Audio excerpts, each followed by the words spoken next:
قائد اعظم محمد علی جناح جب London university میں تعلیم حاصل کر رہے تھے تو وہاں پر ایک پروفیسر تھا جس کا نام پیٹرز تھا۔ وہ قائد اعظم سے شدید نفرت کرتا تھا۔ ایک روز وہ ڈائننگ روم میں بیٹھا لنچ کر رہا تھا کہ قائد اعظم اپنا کھانے کا ٹرے لے کر اسی ٹیبل پر آ گئے جہاں وہ پروفیسر بیٹھا ہوا تھا۔ اس نے جب جناح کو دیکھا تو کہا کہ کیا تمہیں معلوم نہیں ہے کہ سور اور پرندہ ایک میز پر بیٹھ کر کھانا نہیں کھا سکتے؟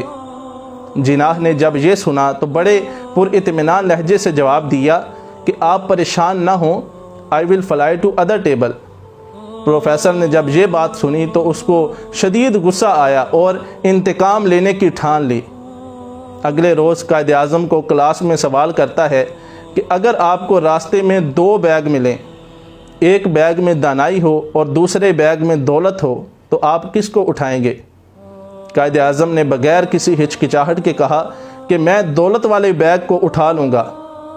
پروفیسر نے طنزیہ مسکراہٹ کے ساتھ جواب دیا کہ اگر میں تمہاری جگہ ہوتا تو میں دانائی والے بیگ کو اٹھاتا۔ قائد اعظم محمد علی جناح پھر جناح تھے تو انہوں نے برجستہ جواب دیا کہ اس میں کون سی بڑی بات ہے، ہر انسان وہی چاہتا ہے جو اس کے پاس نہیں ہوتا۔